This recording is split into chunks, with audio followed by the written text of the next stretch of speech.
नोटबंदी काले धन को सफ़ेद करने का तरीका था। सुप्रीम कोर्ट की जस्टिस ने तो बहुत बड़े सवाल उठा दिए।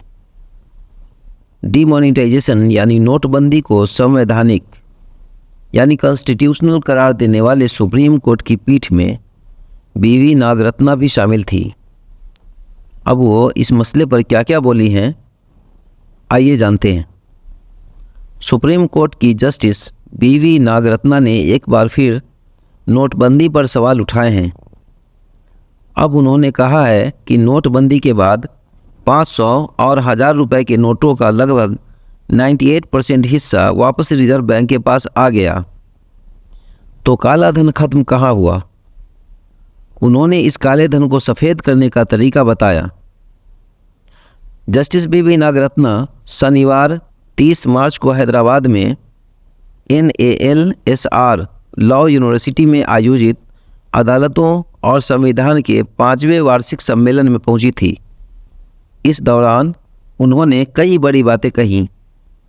बीवी नागरत्ना ने अपने संबोधन में कहा, हम सब जानते हैं कि 8 नवंबर 2016 को क्या हुआ था, जब 500 और 1000 रुपए के नोट बंद कर दिए गए थे। दिलचस्प पहलू यह है कि उस समय भारतीय इकोनॉमी की 86% मुद्रा 500 और 1000 रुपए के नोटों के रूप में थी, जिसे केंद्र सरकार ने नोटबंदी के समय अनदेखा कर दिया।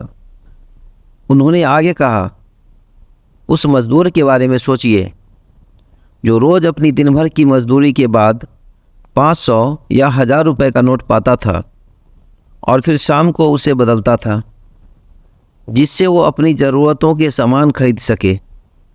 ये भी बता दें कि जस्टिस नागरत्ना नोटबंदी के सरकार के फैसले को वैध ठहराने वाली पीठ में एकमात्र जज थी जो इससे असहमत थी।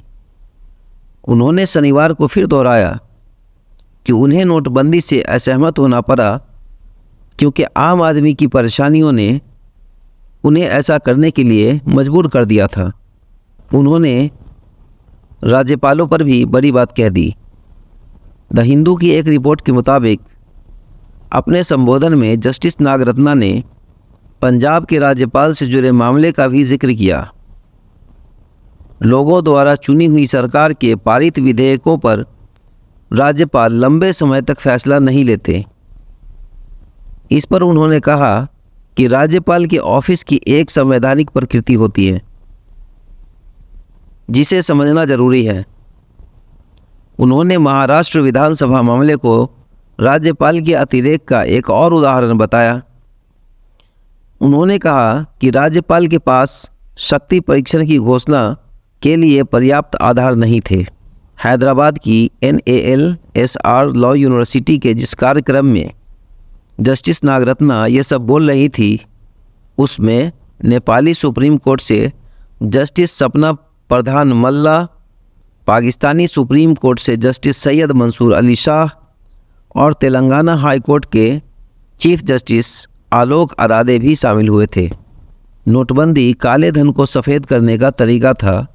सुप्रीम कोर्ट की जस्टिस बीवी नागरत्ना ने नोटबंदी को गैरकानूनी बताया था।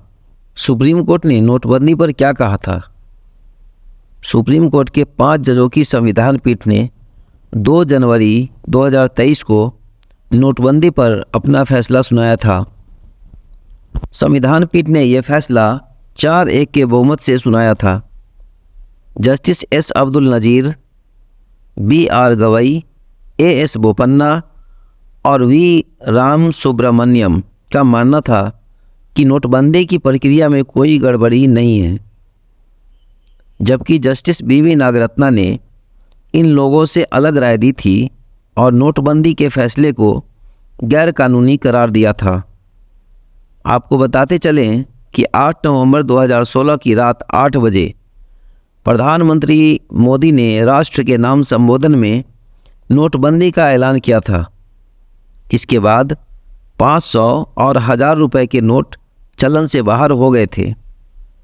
इसके बदले में 500 के नए नोट जारी किए गए थे, जबकि 1000 का नोट बंद ही हो गया और इसकी जगह 2000 का नोट आया। नोटबंदी का ऐलान करते समय सरकार ने कहा कि इसका मकसद काले धन पर अंकुश लगाना, जाली नोटों को रोकना और टेरर फंडिंग को बंद करना है।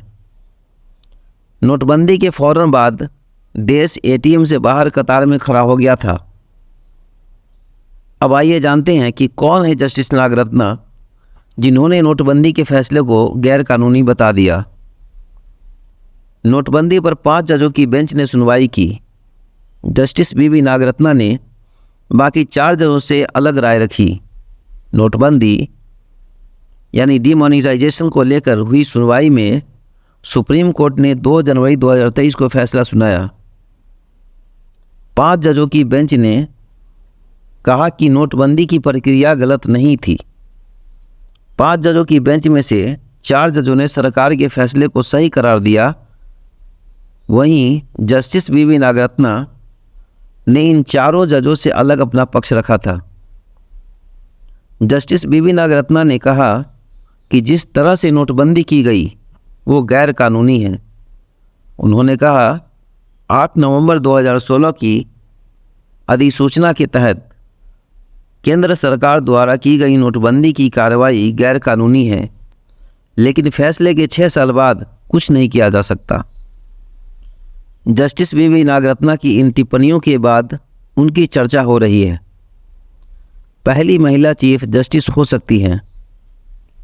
दिल्ली यूनिवर्सिटी के फैकल्टी ऑफ लॉ से LLB की पढ़ाई करने के बाद जस्टिस नागरत्ना ने 28 अक्टूबर 1987 को वकील के रूप में दाखिला लिया था।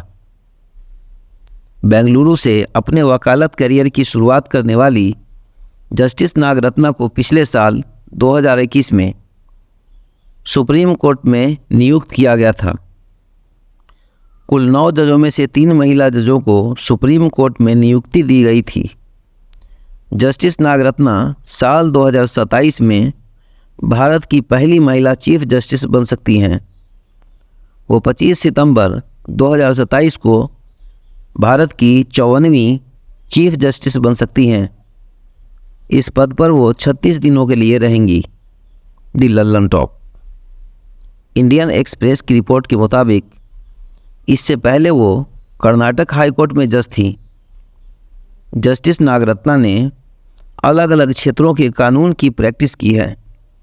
उन्हें साल 2008 में कर्नाटक हाईकोर्ट का एडिशनल जज नियुक्त किया गया था और 2 साल बाद उन्हें कर्नाटक हाईकोर्ट के परमानेंट जज के रूप में प्रमोट कर दिया गया था। रिपोर्ट्स के मुताबिक जस्टिस नागरत्ना के पिता ES वेंकटरमैया साल 1989 में 6 महीने के लिए चीफ जस्टिस ऑफ इंडिया रहे थे। जस्टिस नागरत्ना के प्रमुख फैसले। जस्टिस बीवी नागरत्ना के द्वारा दिए गए प्रमुख फैसलों में से एक इलेक्ट्रॉनिक मीडिया के संचालन से जुड़ा हुआ है। साल 2012 में दिए गए अपने एक फैसले में उन्होंने कहा, किसी भी मीडिया चैनल के लिए सच पर आधारित सूचना दिखाना एक प्रमुख काम है, लेकिन सनसनीखेज के रूप में दिखाई जाने वाली ब्रेकिंग न्यूज़, फ्लैश न्यूज़ या किसी भी ऐसी खबर पर अंकुश लगाना चाहिए। अपना फैसला सुनाते हुए जस्टिस नागरत्ना ने केंद्र सरकार से एक स्वायत्त और वैधानिक तंत्र बनाने की बात कही थी। 2019 में दिए गए एक और फैसले में जस्टिस नागरत्ना ने कहा था कि मंदिर किसी भी तरह का व्यावसायिक प्रतिष्ठान नहीं है, इसलिए इसके तहत कर्मचारी पेमेंट ऑफ ग्रेजुएटी एक्ट के अंतर्गत ग्रेजुएटी के हकदार नहीं हैं। लेकिन जस्टिस ने यह कहा था कि कर्नाटक हिंदू धार्मिक संस्थानों और धर्मार्थ बंदोबस्ती अधिनियम के तहत ये फ़ायदा उठाया जा सकता है। नोटबंदी पर बाकी जजों से अलग राय रखते हुए जस्टिस बीवी नागरत्ना ने कहा, कानून के तहत होनी चाहिए थी नोटबंदी। 500 रुपये और 1000 रुपये की सीरीज वाले नोटों को कानून के जरिए चलन से बाहर किया जाना चाहिए था, न कि एक अधिसूचना जारी करके। संसद में बहस के बाद सभी की सहमति से इस पर कानून बनाने की चर्चा थी। जस्टिस नागरत्ना ने आगे कहा कि देश से जुड़े इतने अहम मुद्दे पर संसद को अलग नहीं रखा जा सकता।